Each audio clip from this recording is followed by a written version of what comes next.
선생님은 너희들을 모두 똑같이 사랑해.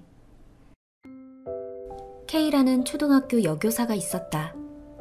개학날 담임을 맡은 5학년 반 아이들 앞에 선 그녀는 아이들을 둘러보곤 모두를 똑같이 사랑한다고 말했다. 그러나 바로 첫 줄에 구부정하게 앉아있는 작은 남자아이 철수가 있는 이상 그 말은 거짓말에 불과했다. K 선생은 그전부터 철수를 지켜보며 철수가 다른 아이들과 잘 어울리지 않을 뿐만 아니라 옷도 단정치 못하며 잘 씻지도 않는다는 걸 알게 되었다. 때로는 철수를 보면 기분이 불쾌할 때도 있었다. 끝내는 철수가 낸 시험지에 큰 X표를 하고 위에 커다란 빵점을 써놓는 게 즐겁기까지 한 지경에 이르렀다.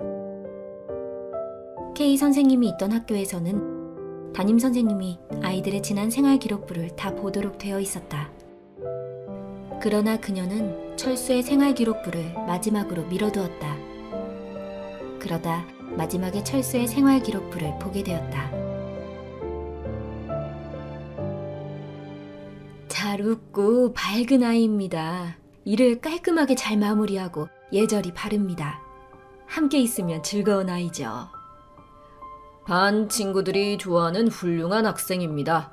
어머니가 불치병을 앓고 있습니다. 가정생활이 어려울 것으로 보입니다. 어머니가 돌아가셔서 마음고생을 많이 하는 중입니다. 최선을 다하지만 아버지가 별로 관심이 없습니다. 어떤 조치가 없으면 곧 가정생활이 학교생활에까지 영향을 미칠 것으로 보입니다. 내성적이고 학교에 관심이 없습니다. 친구가 많지 않고 수업 시간에 잠을 자기도 합니다. 여기까지 읽은 K 선생은 비로소 문제를 깨달았고 한없이 부끄러워졌다. 반 아이들이 화려한 종이와 예쁜 리본으로 포장한 크리스마스 선물을 가져왔는데 철수는 자신의 선물만 검은 봉다리에 들어있는 걸 보곤 더욱 부끄러워했다. K 선생은 애써 다른 선물을 제쳐두고 철수의 선물부터 열어보았다. 알이 몇 개 빠진 가짜 다이아몬드 팔찌와 4분의 1만 차있는 향수병이 나오자 아이들 몇이 웃음을 터뜨렸다. 야, 저거 좀 봐. 어머, 저게 뭐야? 그러나 그녀가 팔찌를 차면서 정말 예쁘다며 감탄했고 향수를 손목에 조금 뿌리자 아이들의 웃음이 잦아들었다. 그날 방과 후 선생님, 오늘 꼭 우리 엄마에게서 나던 향기가 났어요. 그녀는 아이들이 돌아간 후 1시간을 울었다. 그 이후 그녀는 읽기, 쓰기, 국어, 산수 가르치기를 그만두었다. 그리고 아이들을 진정으로 가르치기 시작했다.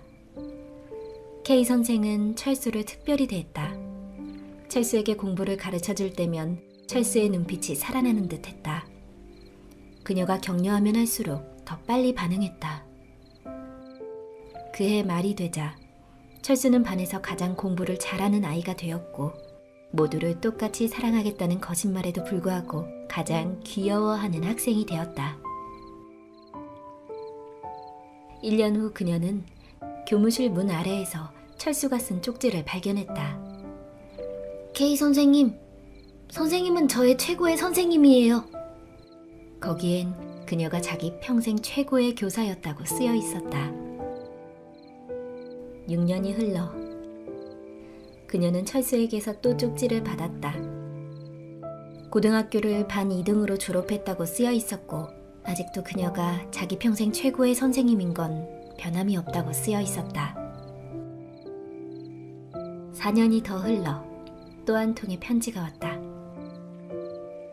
이번엔 대학 졸업 후에 공부를 더 하기로 마음먹었다고 쓰여 있었다.